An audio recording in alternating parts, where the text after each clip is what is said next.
ओम शांति। अपनी दिल पर हाथ रख के क्या पूछो स्वयं से। अपनी दिल पर हाथ रखो और पूछो स्वयं से क्या।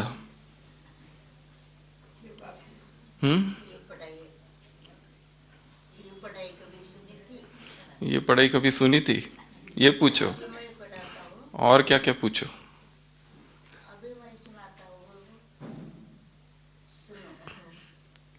अपनी अपनी दिल पर हाथ रखो और स्वयं से पूछो। क्या पूछो? कि बाप जो सुनाते हैं वो पहले कभी सुना था? तो क्या उत्तर आएगा? बिल्कुल नहीं। अपनी दिल पर हाथ रख कर पूछो। जो प्यार बाप से मिला है, जो स्नेह की धारा, जो प्रेम की अजस्त्र धारा बही है परमात्मा प्रेम से, क्या और किसी ने ऐसा प्यार दिया था? कल की मुरली में था, बुढ़ियों को भी नशा है। क्या क्या नशा है? कल की मुरली में था कि हम बाप आए हैं 5000 वर्ष के बाद, तो हम वर्षा लेकर रहेंगे। तो बाबा आज किसको देख रहे हैं? अपने बच्चों को देख रहे हैं। और किसको देख रहे हैं? श्रेष्ठ स्वरूप को देख रहे हैं बच्चों के। और किसको देख रहे हैं? स्नेह स्वरूप को देख रहे हैं, शक्ति स्वरूप को देख रहे हो और सहयोग के स्वरूप को देख रहे हो। सहयोग की इन तीनों की श्रेष्ठ मूर्त को देख रहे हैं, चमकते हुए सितारों को देख रहे हैं। तो बाप आए हैं और आते ही भाग्य का सितारा देख रहे हैं। सभी बच्चों का देख रहे हैं। खुशी का झरना सदा बह रहा है कि बीच बीच में रुकता है? अखूट और अविनाशी। ये झरना रुक तो नहीं जाता? नहीं रुकता। कब रुकता है? टाइमिंग क्या है झरने के बहने का कि रुक जाता है बीच बीच में? अमृत वेला बहता है, फिर मुरली के समय बहता है और फिर बंद होता है, फिर स्पीड कम हो जाती है, फिर सीधा 9 बजे बंद हो जाती है। स्पीड कम होती है तो सीधा कितने बजे? 6 साढ़े 6 बजे फिर से बहना चालू होता है कि निरंतर बहता रहता है? निरंतर बहता रहता है। जो बच्चे सदा खुश रहते हैं उनके लिए बाबा ने क्या कहा था पिछले सीजन में? बाबा के आंखों के सामने झूमते रहते हैं, घूमते रहते हैं, डोलते रहते हैं, नाचते रहते हैं, गाते रहते हैं, जो सदा खुश रहते हैं। तो बाबा ने आज कहा खुशी का झरना कभी भी बंद ना हो जाए। उसके लिए कहा विधि क्या है? चाबी बताइए एक। कौन सी चाबी? नॉलेज, ज्ञान ही वह चाबी है। और खजाना कौन सा है? भाग्य का खजाना है। तो ज्ञान की चाबी और खजाना भाग्य का, तो क्या बन जाएंगे? माला माल। और जो माला माल है, जो भरपूर है, वो सदा खुश है और खुशी का झरना सदा बहता रहेगा।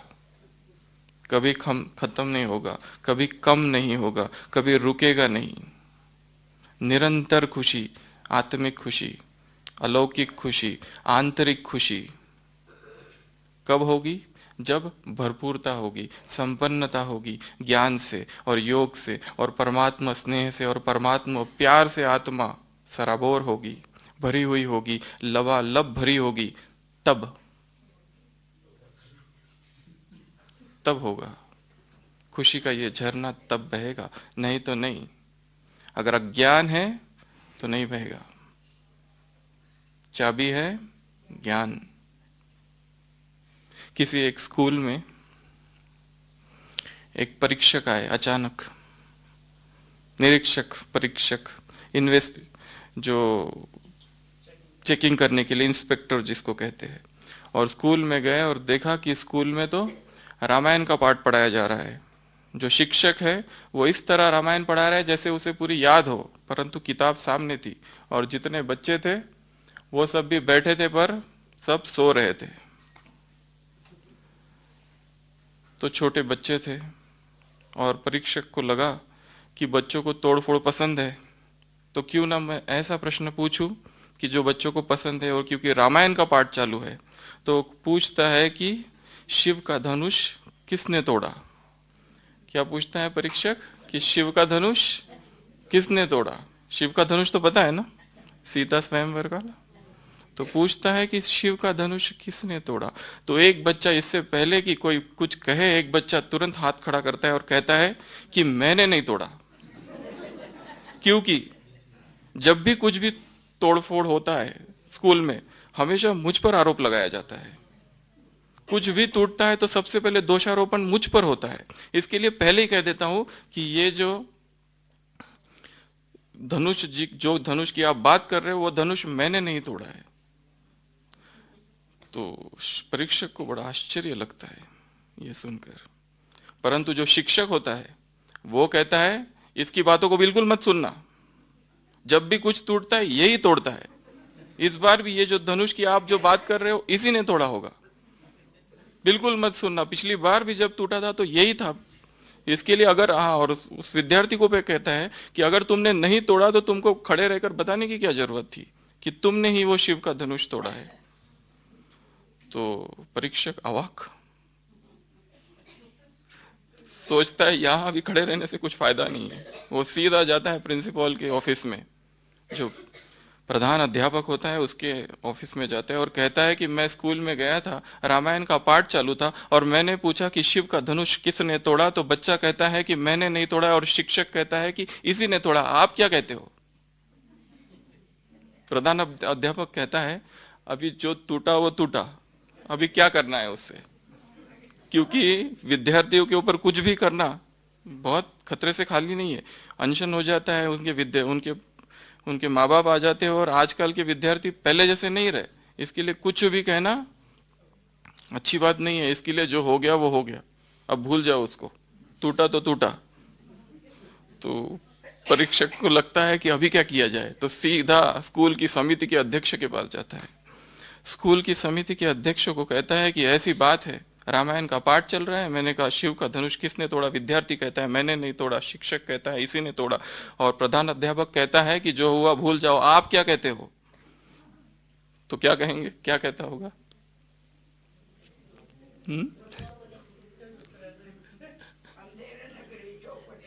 अंधेर नगरी चौपट राजा। वो कहता है कि चलो टूटा तो टूटा, अब जो अपना फर्नीचर डिपार्टमेंट है उससे बना लेंगे, बात को यहीं खत्म कर दो, और बढ़ाने का कोई मतलब नहीं है। सभी स्तरों पर अज्ञान है, और जहां अज्ञान है वहां पर दोषारोपण है। जहां ज्ञान है वहां प्रकाश है, वहां दोषारोपण नहीं है, वहां छिद्रान्वेषण नहीं है। इसने किया उसने किया, ये ऐसा है वो ऐसा है। तो आत्मा की खुशी तो इससे तो खत्म हो जाती है अज्ञान से।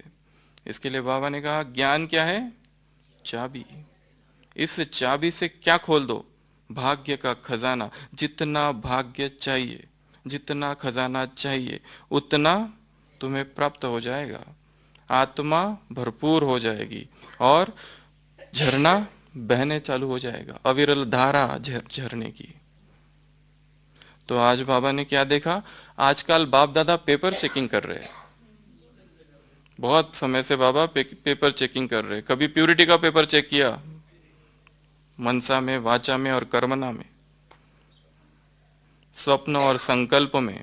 उसके बाद पिछले संडे कौन सा पेपर चेक किया, पुरुषार्थी स्वरूप और संपूर्ण फरिश्ता स्वरूप में अंतर कितना है, वो पेपर चेक किया। कभी दिव्य दर्पण का पेपर चेक किया, कौन सा स्वरूप में कितना दिखाते हो, तीन त्रिकाल का दर्शन कितना कराते हो आत्माओं को। तो आज बाबा ने कितने मार्क्स का पेपर चेक किया। कितने प्रश्न हैं, 3 प्रश्न हैं, 3 में 3 कितने हो गए, 9, और एक है 10वां, वो कहाँ है, और भी है। 10 प्रश्न चेक किए बाबा ने आज। हर एक प्रश्न के कितने मार्क्स हैं? 10 ले लो तो टोटल पेपर कितने मार्क्स का है? 100। और रिजल्ट में क्या देखा?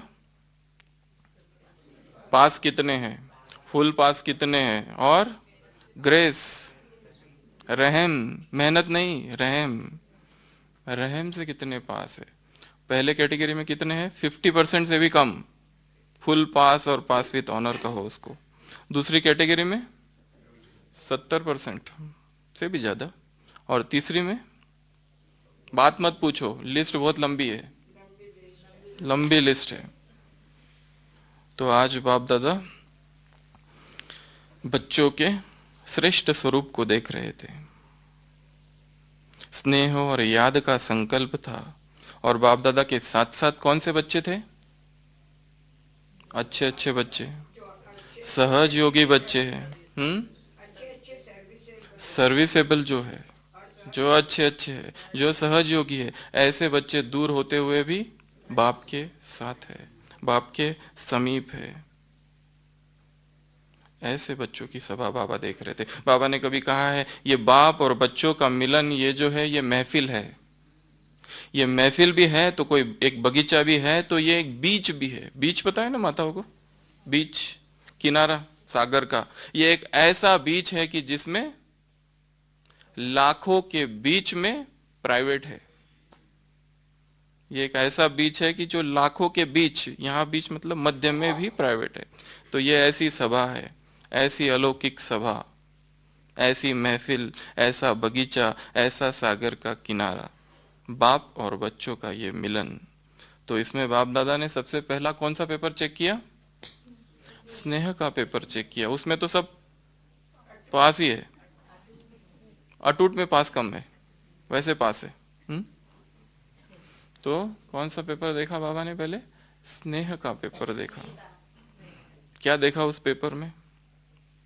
चेकिंग चालू रहे, फिर रिजल्ट आएगी, फिर मार्क्स दिए जाएंगे, टोटल होगी, सब कुछ होगा। और इस समय बाप किस रूप में चेक करेंगे? बाप के रूप में, धर्मराज के रूप में बाद में। अभी बाप के रूप में चेकिंग चल रही है पेपर की। तो स्नेह में क्या देखा? कोई बीच में तो नहीं आ रहा है। स्नेह जैसे कि एक धागा है, एक डोर है। व्यक्ति और परिस्थिति कोशिश तो नहीं कर रही है, ये व्यक्ति और परिस्थिति जैसी ऊंची दीवार है। इसको कितनों ने पार कर दिया? सबने कर दिया वैसे तो। स्नेह का धागा अटूट, कितना भी तोड़ने की कोशिश करो नहीं टूटेगा। ऐसा प्यार से बांधा है भगवान ने। उसके प्यार के लिए सब कुछ न्यौछावर करने के लिए तैयार हो जाते हैं। जैसे कल की मुरली में उदाहरण दिया था ना, पतिव्रता नारी, कितनी हिम्मत आ जाती है, न्यौछावर हो जाती है। वैसे ये है बापों का बाप और पतियों का पति। तो बाबा के प्यार का ये धागा कैसा रहे? अटूट, आदि से अब तक अटूट, टूटे ना। कोई गांठें ना हो यहां पर। कौन सी गांठ है? कमजोरी की गांठ, कारण की गांठ। क्योंकि कोई भी, कहते हैं कोई भी संबंध है, अगर वो टूट जाता है तो वापस कितना भी उसको जोड़ो, थोड़ा सा कुछ ना कुछ तो रह ही जाता है वहां पर, क्रैक। इसके लिए बार बार तोड़ना और फिर गांठ लगाना, और कारण और कमजोरी की गांठ, इससे भी परे। तो बाप से प्यार कैसा हो? अटूट, अखंड, अटल, कभी खत्म न होने वाला, अविनाशी। उस प्यार और हमारे बीच में, हमारे बीच में और बाप के बीच में और दूसरा कोई ना आए, ना कोई व्यक्ति आए, ना तो कोई परिस्थिति आए। दीवार है ऊंची, बाबा ने कहा, उसको भी पार कर दिया है, ऊंची दीवारों को भी पार कर दिया है।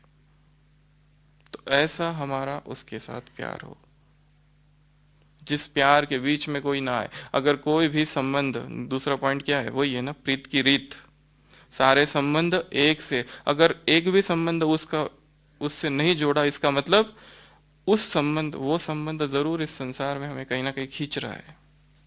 इसके लिए हर संबंध उससे जोड़ना, प्रीत की रीत निभानी, हर संबंध से निभानी। ये दूसरा पेपर था। कितना निभाया? सारे संबंध उससे जोड़े या कहीं और बुद्धि जाती है? अगर और बुद्धि जाती है इसका मतलब संसार में भी रस है। सारे रस एक से प्राप्त नहीं हो रहे।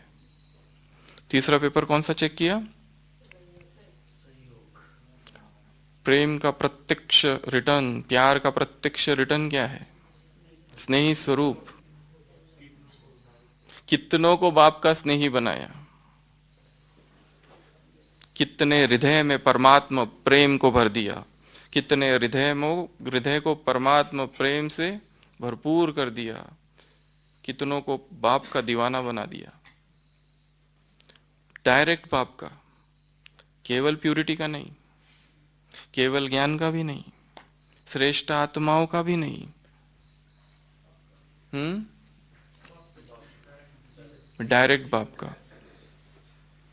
जीवन परिवर्तन से भी केवल आकर्षित नहीं, ज्ञान अच्छा, बाप अच्छा, जीवन अच्छा नहीं, अच्छे ते अच्छा एक बाप। तो सबको एक बाप की तरफ ले जाना। ये 3 पेपर देखे बाबा ने। तो पहला तो पेपर है हमारा प्यार, दूसरा सर्व संबंध, तीसरा दूसरों को प्रभु प्यार में कितना रंग दिया। ये 3 पेपर, इस पे बाबा मार्क्स देख रहे थे, चेक कर रहे थे और मार्क्स दे रहे थे। कितना सूक्ष्म पेपर है। दूसरा पेपर सहयोग। पहला पेपर क्या है उसमें? सहयोग में निष्काम, कोई स्वार्थ तो नहीं है। सहयोग तो दे रहे परंतु निहित स्वार्थ है। स्वार्थ है तो ऐसा सहयोग बाबा को पसंद नहीं है। जो निश्चल है, निष्काम है, कामनाओं से रहित, निस्वार्थ, ऐसा जो है, वो जो सेवा है, वो जो सहयोग है। विश्व नवनिर्माण के कार्य में 2 बातें चाहिए, निमित्त और निर्माण, स्लोगन में कहा था। ऐसा जो सहयोग है आत्माओं को, वो आपको प्रिय है। इसमें मार्क्स दे रहे थे बाबा कि कितने निष्कामी है, कोई स्वार्थ तो नहीं है, हमारा नाम हो जाए, महिमा हो जाए, प्रशंसा हो जाए, नाम मान और शान इनसे परे, ऐसा सहयोग करना है। और दूसरा नंबर सहयोग में मनसा से भी, वाचा से भी, कर्मना से भी, संबंध से भी, संपर्क से भी, हर प्रकार से सहयोग देना है। तन मन धन से भी, सब कुछ। जैसे कि ये यज्ञ है, तन भी इसके लिए तो मन भी उसके लिए तो धन भी उसके लिए, तो मनसा से भी तो वाचा से भी से तो कर्मना से भी, सब कुछ अर्पण। इस यज्ञ की वेदी पर सब कुछ स्वाहा करना है, क्योंकि किसका रचा हुआ यज्ञ है। कितना समय उसको पुकारा, पुकारते रहे उसको, पुकारते रहे, और वो अब आया है। अब भी कुछ कुछ छुपा के रखोगे उससे, वो आया है तो सब कुछ उस पर न्योछावर। उसके बाद नेक्स्ट सहयोग कौन सा? कितनों को योग्य बनाया और सहयोगी बनाया। हम तो सहयोगी बन गए, अब दूसरों को कितना बनाया। उसमें था हम तो स्नेही हैं और दूसरों को स्नेही कितना बनाया। इसमें है हम तो सहयोगी पहला, और दूसरा दूसरों को कितना सहयोगी बनाया। उसके बाद का पेपर है शक्ति स्वरूप का पेपर। उसमें क्या देखा? मास्टर सर्वशक्तिवान है या शक्तिवान है। दूसरा नंबर समय पर शक्तियों का लाभ, शस्त्रियों के शस्त्र का लाभ कितना लेते हो। या तो फिर लॉकर में तो नहीं रखते होते। ये शक्तियां ऐसी है, बड़ी सूक्ष्म शक्तियां है, बड़ी, ये खजाना ऐसा है कि लॉकर में रखोगे तो कम हो जाएगा, बाहर रखोगे तो वृद्धि को प्राप्त होगा, कार्य में लगाओगे तो वृद्धि को प्राप्त होगा। अद्भुत सा खजाना है ये। उसके बाद में लास्ट, स्वयं की शक्तियों की प्राप्ति से दूसरों को कितना शक्तिशाली बनाया, मास्टर सर्वशक्तिमान बनाया। तो ये बाबा ने कितने पे कितने क्वेश्चन हो गए, ये 9, एक एक 10-10 का, तो कितने हो गए, 90। और 10वां प्रश्न कहाँ है जिसकी रिजल्ट बाबा ने देखी? और एक है। हम्म,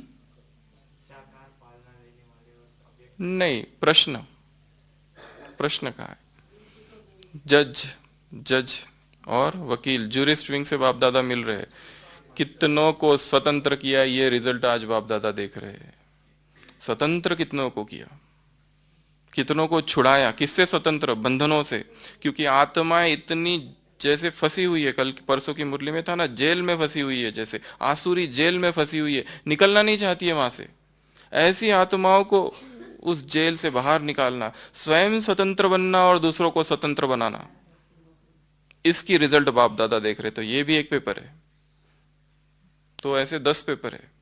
क्योंकि जो लंबा समय तक कारावास में रहता है, उसको वहां से निकलने की इच्छा नहीं होती है, उसको वही अच्छे लगने लगता है फिर कारावास। जैसे कि फ्रांसीसी क्रांति जब हुई थी 1789 से 1799 तक, 10 साल ये क्रांति चली थी।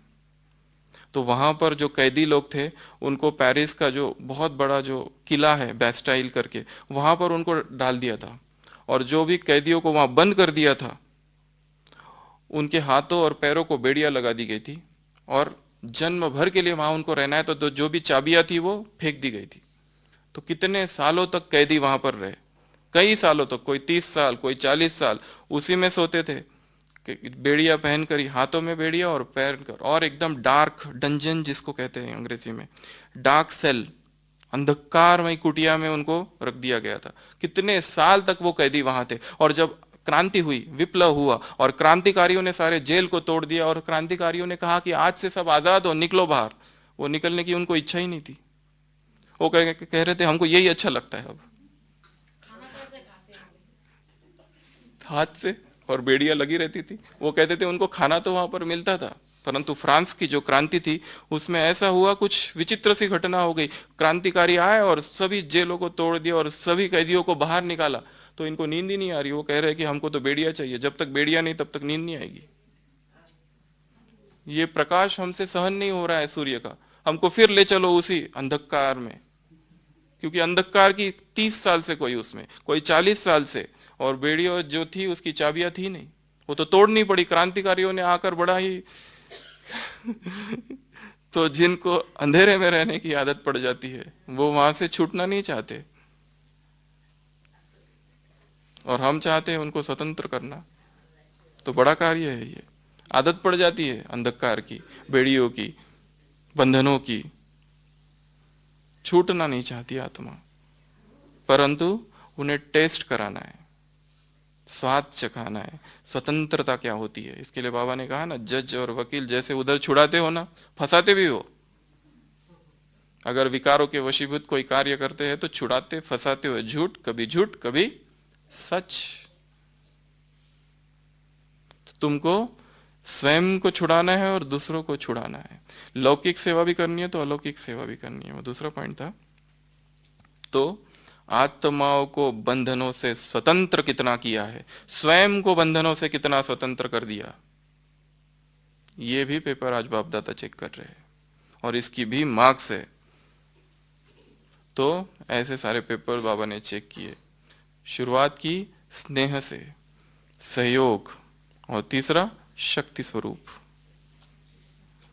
तो हमें अपने आप को चेक करना है, मास्टर सर्वशक्तिवान कहाँ तक बना हूं, या केवल शक्तिवान बना हूं?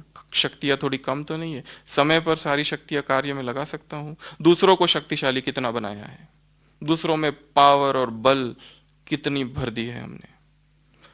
हमारा जीवन ही देखकर दूसरों को कितनी प्रेरणा आ रही है, उस पर यह आधारित है कौन कितना शक्तिशाली है। हमारे बोल, हमारे संकल्प, हम जो भी संकल्प कर रहे हैं वो वातावरण में फैल रहे हैं। अगर शक्तिशाली संकल्प है तो हम स्वतः ही वातावरण को शक्तिशाली बना रहे हैं। ऐसे हम कितने बने, कितने हम परमात्मा प्रेम में स्वयं डूबे हुए हैं। कितनी वो जो धारा है, जो डोर है, जो रस्सी है, जो धागा है, वो कितना अटूट है कि बार बार टूटता है, बार बार गांठ बांधो, बार बार टूटा फिर गांठ बांधो, फिर कोई व्यक्ति आया, फिर कोई परिस्थिति आई, ऐसा तो नहीं है। सहयोग, कितना सहयोग दे रहे हैं, कितने हम सहयोगी है, कोई स्वार्थ भावना तो नहीं है। बाबा ने कहा कि ये लास्ट मार्जिन है, एक मार्जिन और लास्ट चांस, ये लास्ट चांस है। समय बहुत कम है, समय बहुत निकल चुका है, ये लास्ट चांस है। इस लास्ट चांस में कुछ दो तीन बातें कही है कि जो करनी है तो ही हो सकता है, नहीं तो नहीं होगा। अभी भी कोई बहाने बनाते रहे तो ये तो बाप के रूप में चेक कर रहे हैं, फिर सब अंत में होगा धर्मराज साथ में होगा, फिर लास्ट चांस भी नहीं मिलेगा, फिर पश्चाताप, खून के आंसू ही बहाने पड़ेंगे। पुरुषार्थ का समय अब है, अभी इसी वक्त लास्ट चांस। पाश्चात्य जगत में एक लेखक हुआ है लियो टॉल्स्टॉय, उसने अपने एक संस्मरण में लिखा है कि एक रात वो सोया और उसे स्वप्न दिखा कि उसकी मृत्यु हो गई, और मृत्यु होने के बाद देखा कि वो दूसरों से बात करना चाह रहा है, उसको जला रहे हैं, पर वो वहां है उसकी जैसी छाया, परंतु कोई उसको सुन नहीं रहे। उसे इतना पश्चाताप हो रहा है कि मैं तो फिर किसी ने बताया कि तो उसकी तो मृत्यु हो गई, उसने सुना तो उसने इतना पश्चाताप हो रहा है, उसको इतना पश्चाताप हो रहा है, वो कह रहा है कि हे प्रभु मुझे एक अवसर अभी भी दे दो, मुझे कितनों को मैंने दुख दिया था, मुझे उनसे जाकर माफी मांगनी है।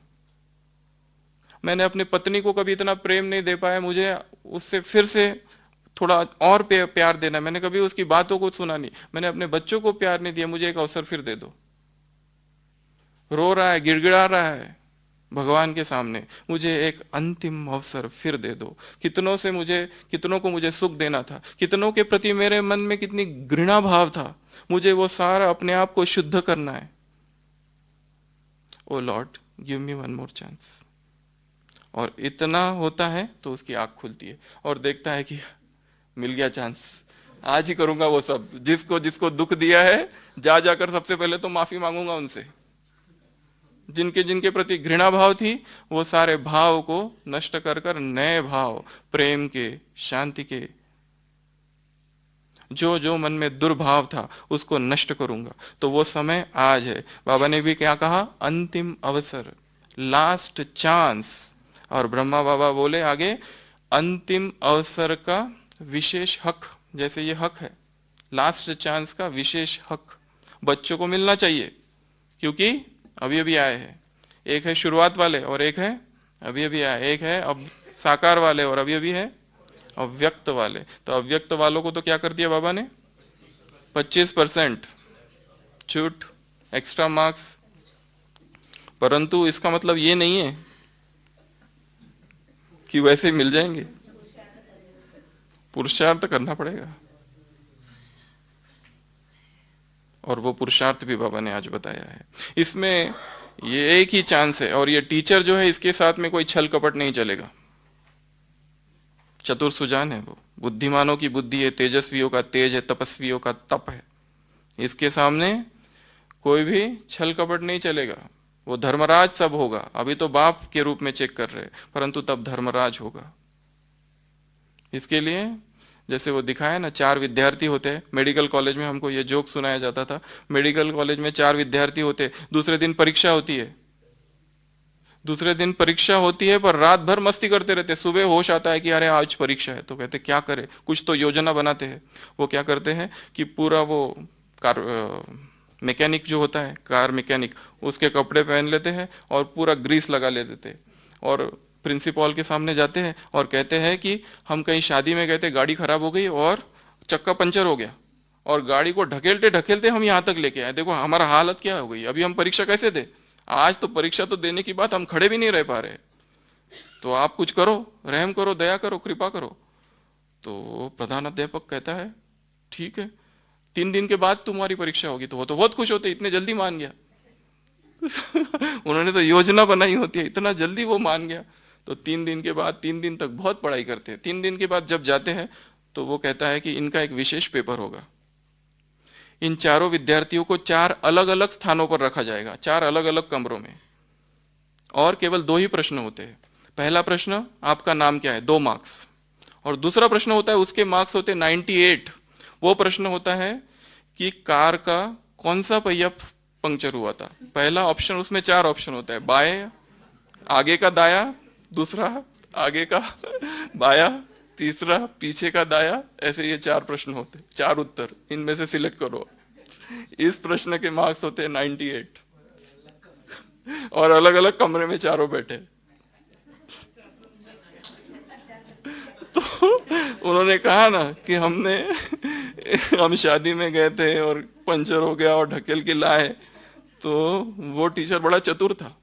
और बाप जब धर्मराज के रूप में आएगा, केवल चतुर नहीं होगा वो, और भी बहुत कुछ होगा। उसके सामने एक भी दाग छिप नहीं सकेगा, उसके सामने कोई दाल नहीं गलेगी तुम्हारी। तो बाबा ने लास्ट मार्जिन, लास्ट चांस, एक मार्जिन बताई है, 3 बातें।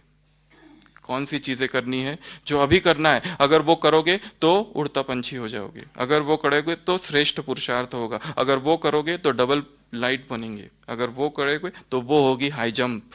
क्योंकि समय बहुत कम है, पहले ही लेट कर दिया है, ये बहाना नहीं चलेगा कि हम लेट आए।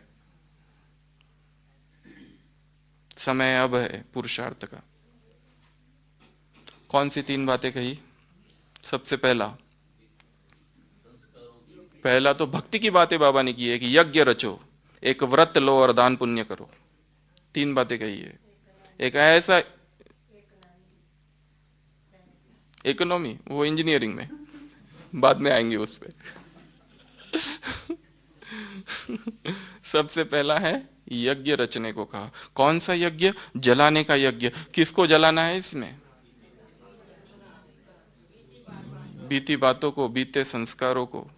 और कैसे जलाना है? कैसे जलाना है?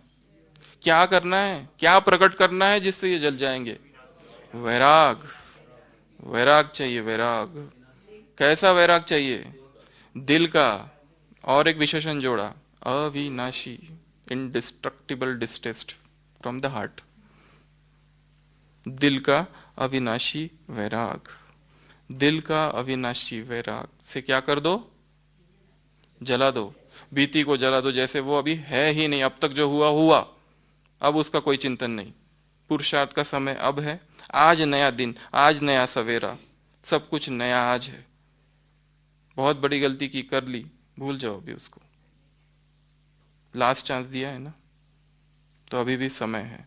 अब तक पुरुषार्थ नहीं किया, अब तक टाइम वेस्ट किया, अब तक दूसरों को देखते रहे, अपने को देखने का समय अब है।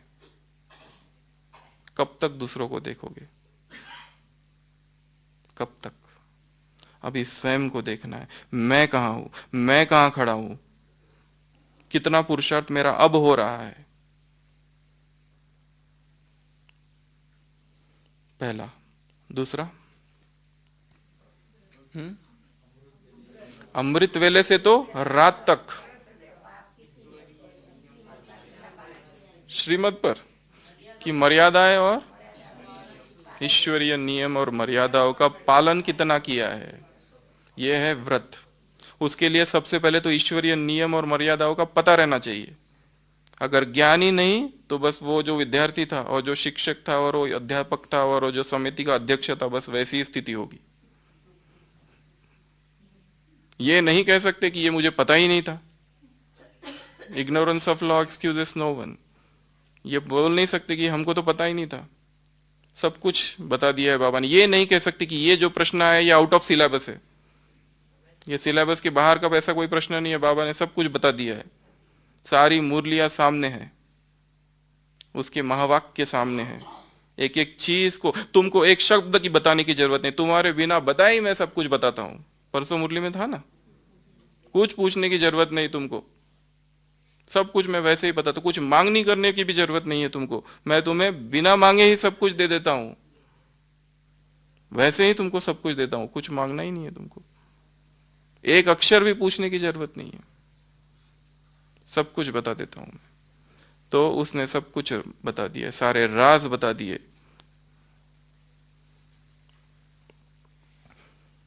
तो दूसरा था व्रत। कौन सा व्रत? नियम और मर्यादा है, ईश्वरीय नियम और ईश्वरीय मर्यादा है। कौन सी मर्यादा है, कौन से वो नियम है जो हमको पता नहीं। ऐसे भी कुछ नियम है? अगर नहीं है तो पता करो, खोज करनी है, जानना है, समझना है, क्योंकि ज्ञान ही प्रकाश है, ज्ञान ही चाबी है। तीसरा, दान पुण्य करना है। किनको दान करना है? प्रजा को। और ब्राह्मणों को सहयोग देना है। ब्राह्मणों को ये दान पुण्य का कार्य अविनाशी चलता रहे। 3-4 दिन के वरदान भी इसी तरह के थे। दान दो, वरदान दो, विधाता बनो। तो स्व का ग्रहण भी छूट जाएगा, इससे कमजोरी के संस्कार भी समाप्त हो जाएंगे। अगर वो संस्कार इमर्ज हो जाए तो विधाता के, तो लास्ट चांस के लिए सबसे पहली बात है वैराग। वैराग से पुराना जो भी है उसको नष्ट कर देना है, उसको समाप्त कर देना है। और जब मधुवन में आए हैं तो ये तो सुनहरा सुंदर अवसर है कि जो कुछ हुआ जीवन में अब तक, जो दुखद है, जो पीड़ादायी है, उसको समाप्त कर देना और नए का आगाज करना। तो बाबा ने पहले तो पेपर चेक किए, बाद में फिर रिजल्ट देखी, बाद में फिर चांस दिया, और ये 3 बातें चांस की बताई। और ब्रह्मा बाबा ने बीच में फिर क्या कहा? साकार और अव्यक्त पालना। उसके लिए क्या कहा? जो अव्यक्त में आए हैं उनको 25% एक्स्ट्रा। क्या ऐसा मिल रहा है जो अव्यक्त में आए हैं उनको? अगर कंपेयर करें, कभी हमने इस पर चर्चा की थी शायद। तो क्या एक्स्ट्रा मिल रहा है जो अव्यक्त में आए हैं उनको? ज्ञान रिफाइंड मिल रहा है एक तो, और बोलो, अव्यक्त वातावरण, संघ है, इतना बड़ा ब्राह्मणों का संघ, इतने सारे श्रेष्ठ पुरुषार्थी आत्माओं का संघ, और लिटरेचर कितना सारा है, हर बात की किताबें है, कैसेट्स है, कमेंट्रीज है, सब कुछ अवेलेबल है, गीत है, संगीत है, पीस ऑफ माइंड, कितना सब कुछ है। ज्ञान की सामग्री देखो कितनी है, जो कि अव्यक्त पहले नहीं थी साकार में, अभी जो अवेलेबल है। और क्या मिल रहा है? सुविधा है। पहले ऐसी सुविधा थी क्या मधुबन में? क्लासेस भी नहीं, अभी कितनी सारी क्लासेस है, पुरुषार्थ की कितनी सारी, कितनी आत्माओं के अनुभव आप सुन सकते हो, किताबें भरी पड़ी है। ज्ञानामृत में कितनी आत्माओं के अनुभव आते हैं। हाँ, माइक भी नहीं था अभी माइक है, हॉस्पिटल भी नहीं था तो साकार में जो अव्यक्त में आए उनको कितनी सारी चीजें हैं, परंतु ऐसा नशा भी रहना चाहिए। क्या क्या लेना है, वो लक्ष्य और लक्षण वो भूलना नहीं। हम यहाँ क्यों आए हैं, अपने आप को बार बार यही याद दिलाओ। अभी बाबा आने वाले, कितने दिन बाकी है सुशील भाई? 15 या 16 दिन। क्या देंगे बाबा को? बाबा आएगा फिर होमवर्क पूछेगा, छड़ी लेकर, छड़ी लेकर कि बाप के रूप से। रिजल्ट तो देखेंगे बाबा। कौन उसको आकर्षित करेंगे? जिन्होंने सारे होमवर्क किए थे पिछली मुरलियों के। कितनी मुरली थी? 10 कि 8 मुरलियों का जो भी बाबा ने होमवर्क दिए थे, वो सारी मुरलियों के जिन्होंने होमवर्क किए, उनकी तरफ बाबा की दृष्टि सबसे पहले जाएगी। ऐसे बच्चे बाप को बहुत प्रिय है, जिनका एक दिन भी अमृत वेला मिस नहीं हुआ, वो उसको बहुत प्यारे लगेंगे। जिन्होंने हर दिन मुरली बड़े प्यार से सुनी और ध्यान से सुनी और स्मृति में भी रखी और उसकी चर्चा भी की और उसका चिंतन भी किया, उसका मनन भी किया, और उसके एक एक महावाक्यों को जैसे कि वो रत्न है, हीरे है, ऐसे माना। ऐसे ही है ना उसके महावाक्य।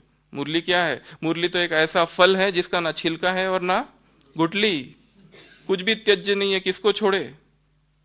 ऐसा आम है वो, छिलका भी नहीं है और गुठली भी नहीं है, छोड़ने का कुछ है ही नहीं, क्या छोड़े, सभी पी लेना है।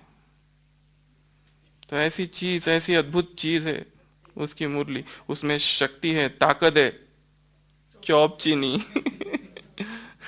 तो उसको ऐसी जो आत्माएं हैं, कितना स्वयं को परमात्मा प्यार में जिन्होंने मगन कर लिया, ऐसी आत्माओं पर उसकी दृष्टि सबसे पहले जाएगी।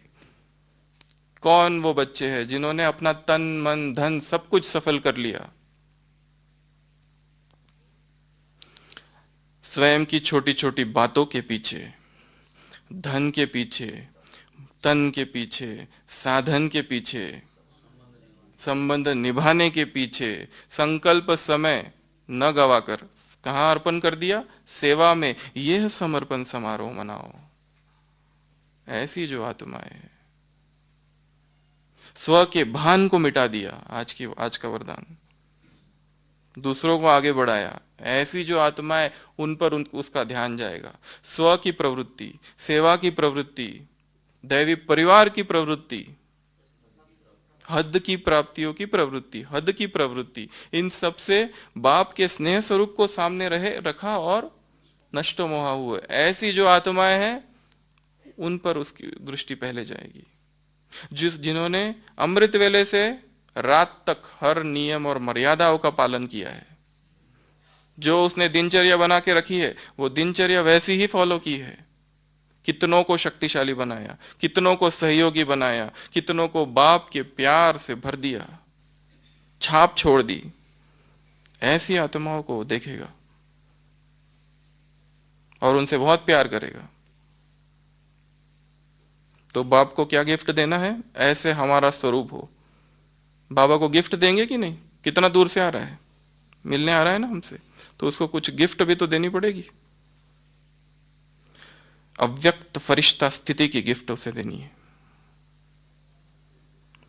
श्रेष्ठ स्थिति की गिफ्ट उसे देनी है।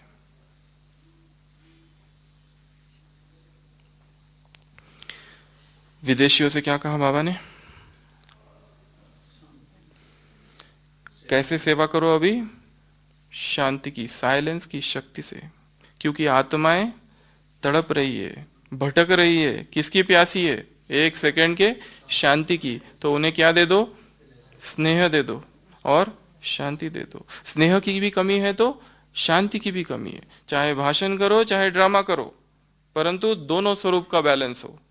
बड़ा प्रोग्राम करो या छोटा प्रोग्राम करो, पहले तो स्नेह में डुबो दो, स्नेह का संबंध जोड़ो और उससे फिर शांति का अनुभव कराओ। यह सेवा करनी है। ये सेवाओं के जितने डायरेक्शंस बाबा ने दिए, ये तो 35 साल पहले की मुरली है, बहुत सारी चीजें साकार हो चुकी है, जो भी बाबा ने तब कहा था हो चुका है बहुत सारा। इस तरह से प्रोग्राम करो, इस तरह से ये करो वो करो, ये सारी बातें जो बाबा ने कही है, बहुत सारी चीजें तो हो गई है। तो ऐसा ये कार्य करो। फिर इंजीनियर से क्या कहा बाबा ने, इंजीनियर्स अर्थात प्लानिंग बुद्धि, रूहानी इंजीनियर, रूहानी प्लानिंग बुद्धि। प्लानिंग बुद्धि वाला वैसे रह नहीं सकता है, कुछ ना कुछ तो करेगा ही, प्लान बनाएगा ही। जिसका जो कार्य है वो उसको न चाहते हुए भी वो कार्य उसको खींचेगा, इसके लिए प्लानिंग बनानी है। यह केवल इंजीनियर्स की बात नहीं है, हमारी भी बात है। केवल सेवाओं की प्लान नहीं, परंतु पुरुषार्थ की भी प्लानिंग हो। जब तक हमारे मन में प्लानिंग नहीं है, हम क्या करेंगे पुरुषार्थ। अभी बाबा आने को कितना, 16 दिन है, 17, तो उतनी हमारे मन में प्लानिंग हो कि क्या करे इन 17 दिनों में, ऐसा क्या करे कि भगवान खुश हो जाए देखकर, ऐसा क्या करे कि भगवान महिमा करने लगे, ऐसा कौन सा पुरुषार्थ करे कि ऊपर से फूल बरसने लगे।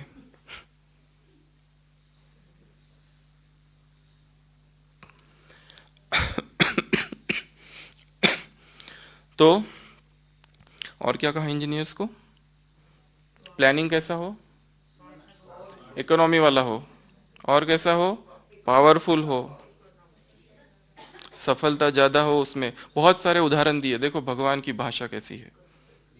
कभी सैक्रिन का उदाहरण दिया, जैसे सैक्रिन की एक बूंद बहुत बड़ा काम कर दी थी। एक सैकरिन शक्कर से कितना गुना स्वीट होती है? 300 से 400 गुना स्वीट होती है सैकरिन। 300 से 400 गुना। तो जैसे सैकरिन की एक बूंद, वैसे फिर इंडस्ट्री का भी उदाहरण दिया। इंडस्ट्री में जैसे इंडस्ट्री खोलते हैं तो कितने लोगों को आजीविका, रोजी मिल जाती है, रोजी रोटी। वैसे भी तुम इतनी आत्माओं की, इतने आत्माओं को संदेश दो। तीसरा उदाहरण, और भी उदाहरण दिए। नहीं, मून, चांद के लिए कुछ कहा ना। चांद में क्या करते हैं?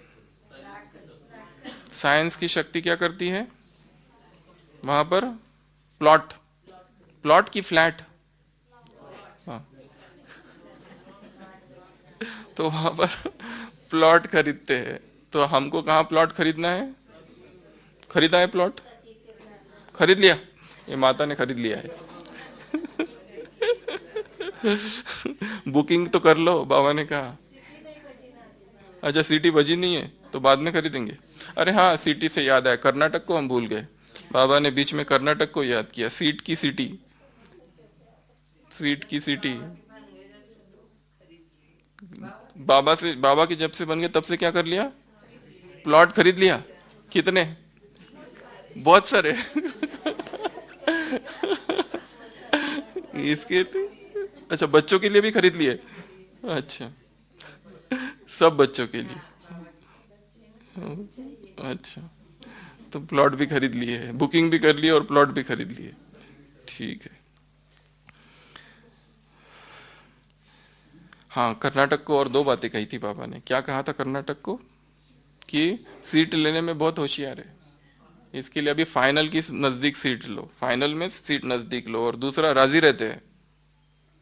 ज्ञान के राजों को जानकर चलने वाले कभी नाराज नहीं होते। ये दो बातें कही थी कर्नाटक को। तो कर्नाटक भी बैठा है बाबा के सामने, तो इंजीनियर ग्रुप भी बैठा है, तो जूरिस्ट भी बैठे हैं। कैसी ये सभा है मेडिटेशन हॉल में। ऐसी सभा बाबा के सामने थी। इन आत्माओं के बीच ये मुरलियां चल रही है। फिर इंजीनियर्स 80 में समाप्ति कब हो जाएगी ध्रुव भाई?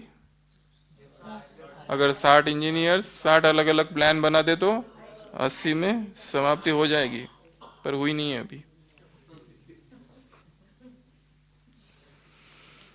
और एक उदाहरण दिया इंजीनियर्स के लिए। आशीष भाई, कौन सा उदाहरण है? प्रयोगशाला का। जैसे साइंस में प्रयोगशाला प्रयोग करते हैं, फिर छोटा इसमें लैब में प्रयोग करते, कुछ भी नई चीज को ढूंढते तो अनाउंस करते हैं वहां पर। वैसे भी यहाँ पर सेवाओं का अपनी एरिया में प्रयोग करो, और फिर कहा सफलता का सबूत दो। फिर कहा अपने अंदर जो विशेषता है वो कार्य में लगाओ। बहुत सारी बातें कही है बाबा ने इंजीनियर्स से। तो इंजीनियर्स को क्या कहा सार में? रूहानी इंजीनियर्स बनना है, प्लानिंग बुद्धि बनाना है, प्लान बनाना है। सेवा के प्लान की बात है, हमको प्लान बनाना है, पुरुषार्थ का भी अच्छा प्लानिंग बनाना है। ऐसा प्लानिंग बनाए कि जिसमें अमृत वेला शक्तिशाली हो। ऐसा प्लानिंग बनाओ कि मुरली के समय पूर्ण नशे से मुरली सुने, और याद भी रखे, रिवाइज भी करे, एक दूसरों से मुरली की थोड़ी चर्चा भी करे। एक दूसरों को सुनानी भी है मुरली कि आज बाबा ने क्या कहा, आज बाबा ने किस किस को याद किया, आज का वरदान क्या था, आज का स्लोगन क्या। तुम्हारी बुद्धि में ज्ञान के अतिरिक्त और कुछ चलना ही नहीं चाहिए। ज्ञान की बुलबुल बजती रहे कि टिकलू टिकलू करती रहे। ज्ञान की सरिता बहती रहे। फिर जज और वकीलों से बाबा क्या कहते हैं उसका थोड़ा तो हमने बोल दिया। उदाहरण दिया बाबा ने एक यहां पर, जैसे वो वैसे तुम। जैसे वो कौन? पांडव। पांडव अज्ञातवास में थे ना, कितना साल? महाभारत में कहानी है 14 वर्ष अज्ञातवास में नहीं थे। 13 वर्ष उसमें वनवास और 1 वर्ष अज्ञातवास। मत्स्य जनपद में कौन से है वो, विराट सम्राट, उसके यहाँ पांचों पांडव और द्रौपदी।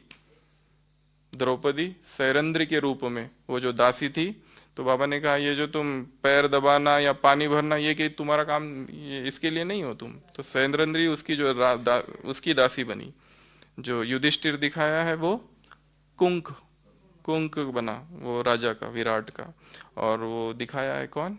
भीम, वो रसोईया बना, सब अलग अलग जगह, क्योंकि अज्ञातवास अर्थात कोई भी अगर देख ले, जान ले, समझ ले तो अज्ञातवास भंग, फिर और आगे 13 वर्ष संन्यास, वह वनवास, राजा विराट के यहाँ पर। और दिखाया है वो कौन, अर्जुन क्या बना, ब्रहनला, और नर्तकी उत्तरा जो उसको सिखाने वाला। तो ये जब कर रहे थे, बहुत कुछ अपमान भी सहन करना पड़ा उनको वहां पर, बहुत बड़े बड़े पेपर भी आए, वहां एक कीचक था, उसका भी वध हुआ था भीम के हाथों, तो इस तरह के भी पेपर वहां आए थे, अपमानित भी होना पड़ा था बार बार। नकुल और सहदेव एक तो गौशाला में, तो इस तरह वे अज्ञातवास में रहे। तो बाबा ने कहा तुम भी अज्ञातवास में हो, परंतु लक्ष्य क्या है, सेवा। चलो बाबा की याद में फिर से खो जाते हैं। और क्या कहा जज और वकीलों को बाबा ने, कि वो सेवा क्या करते हो, निमित्त मात्र करते हो, तुम्हारी मुख्य सेवा क्या है, ईश्वरीय सेवा। डबल सेवा करते हो, एक तो लौकिक और दूसरी ईश्वरीय। लौकिक सेवा से क्या करते हो, सहयोग देते हो, और ईश्वरीय सेवा से सुख शांति का मार्ग बताते हो, रास्ता बताते हो। तो ऐसा, इस तरह से बाबा ने सभी ग्रुप से बात की।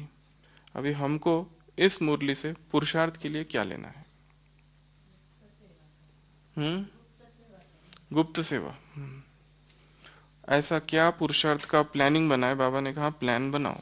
तो हमारे पास 16-17 दिन है, उसके लिए हम ऐसा कुछ प्लान बनाए कि जिससे हम स्वयं संतुष्ट हो अपने पुरुषार्थ से, और बाबा भी संतुष्ट हो।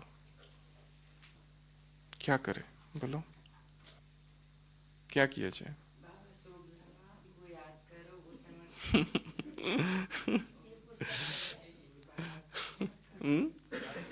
सार यही है, माताओं को बहुत नशा रहता है। हमारे पास कुछ दिनों पहले एक माता आई थी, उसको इतना नशा, इतना नशा, क्या बताए। उसको बुखार था 104। हमने कहा जब उसको आप भर्ती हो जाओ, तो कहता था नहीं मैं तो बाबा की सेवा में आई हूँ, एक दिन में मैं नहीं रुक सकती, इतना नशा बोझ चढ़ेगा मेरे ऊपर अगर मैं यहाँ आई सेवा के लिए और कुछ और करूँ तो, इतना नशा। फिर भी उसको कहा कि नहीं आप हो जाओ, तो जबरदस्ती भर्ती किया। और वो तो जाने को ही कह रही थी, जब रात को 8 बजे जाकर देखा तो मुरली पड़ रही थी, और तब भी बुखार था, 100 तो था ही तब, पर नशा इतना उसको, बहुत नशा, और कुछ नहीं चाहिए। दूसरे दिन फिर से जाना है तुरंत। जो उसको कहा कि रिपोर्ट्स ठीक नहीं है, तो बोला नहीं बस जाना है। तो 2 दिन बाद गई, बाद में तो पता नहीं कहाँ चली गई, बाद में दिखी नहीं। तो ऐसा बहुत नशा होता है। तो पुरुषार्थ का हम स्वयं अपना प्लानिंग बनाएं कि ऐसा क्या करें कि अमृत वेला शक्तिशाली भी हो, उसका जो समय है, उसकी अवधि है वो भी थोड़ी ज़्यादा हो, अशरीरीपन का उसमें ज़्यादा से ज़्यादा अनुभव हो, सारे दिन भर अच्छे अच्छे सोमान का अभ्यास करें। एक एक पुरुषार्थ ये भी कर सकते, जहां जहां जो भी स्लोगन लिखा है मधुबन में, पांडव भवन में, जब भी किसी स्लोगन पर नजर पड़े तो 2 मिनट रुक कर उसको पढ़कर उसके अर्थ के ऊपर चिंतन करना। ऐसा कुछ करे कि सारे दिन भर ज्ञानमय स्थिति रहे, और एक दूसरे से बातें करे तो ज्ञान की ही बातें करे। स्वयं से बात करना, बाप से बात करना, और ज्ञान का चिंतन करना, ये 3 चीजें हमेशा होती रहे। स्वयं स्वयं से बात करना, एक बाप से बात करना, सर्व संबंधों का अनुभव करना, सेवा करते हुए वो सब करना। सोचना कि सेवा कर रहे तो बाबा जैसे साथ है, उसके साथ का अनुभव केवल उथल गहराई से वो अनुभव करना, प्रगाढ़ अनुभव हो, प्रगाढ़ अनुभव कि जैसे वो है, और जो भी कुछ देखते हो सुनते हो वो सब कुछ ज्ञान के साथ जोड़ना। जैसे उस दिन कहा था ना, कल्प वृक्ष वो जैसे झाड़ है, वो क्या है, वैरायटी धर्मों का झाड़, अंधों के आगे आईना। तो यहाँ से जो भी वस्तु दिखते, जो भी चित्र देखो, जो भी फोटो देखो, जो भी डिपार्टमेंट देखो, उन सबको ऐसा देखना कि ये जैसे अलौकिक, अपने नैनों को अलौकिक बना देना। चारों युग किससे देखा हमने, 2 नैनों से देखा ना, अब देखना है तीसरे नैनों से। चारों युग देह को देखा, अब आत्मा को देखने का अभ्यास करना है। तो मन में नए नए उमंग आते रहे, ऐसा अभ्यास करना है। दिल शिकस्त नहीं होना है कोई भी बात से, ये एक पक्का करके रखना है। अपने हृदय में वो वैराग हो, पुरानी बातों का अब चिंतन समाप्त करना है। रोज रोज की मुरली से नए नए पुरुषार्थ के पॉइंट लेना और तुरंत उसको करना, प्रैक्टिकल, उसी दिन उसी समय उसको प्रैक्टिकल में लाना। तो ये सारा हमको पुरुषार्थ करना है, और हर दिन कुछ ना कुछ नया नया नया नया करते रहना। एक ही योग नहीं करते रहना है जो सुना था बहुत पहले। हर दिन योग में भी नए नए प्रयोग, ज्ञान में भी नए नए प्रयोग, तो सेवाओं में भी अलग रीति से सेवा करना कि ये सेवा मैं क्या करूं कि जिससे बहुत अच्छी रीति से हो सके। इस तरह से सारे प्रयोग करना है। हाँ, तो माता को तो उमंग बहुत है ही। तो अपने आप को स्वयं उमंग में लाना है, ये अभ्यास करना है। 16 दिन 16 कला। 16 दिन में संपूर्ण बन के बाबा के सामने जाके खड़े हो जाओ तो बाबा ताली बजाएगा। तो ऐसे राजयुक्त बच्चों को, ऐसे योग युक्त बच्चों को, ऐसे युक्ति युक्त कर्म करने वाले बच्चों को, ऐसे रूहानी रूहों को, ऐसे मास्टर सर्वशक्तिवान सर्वशक्तिवान आत्माओं को, ऐसे महापुण्य आत्माओं को, ऐसे महादानी आत्माओं को, ऐसे बाप के रंग में रंगने वाली आत्माओं को बाप दादा का याद प्यार और गुड नाइट और नमस्ते। हम रूहानी बच्चों की रूहानी बाप दादा को गुड नाइट, याद प्यार, गुड नाइट और नमस्ते। ओम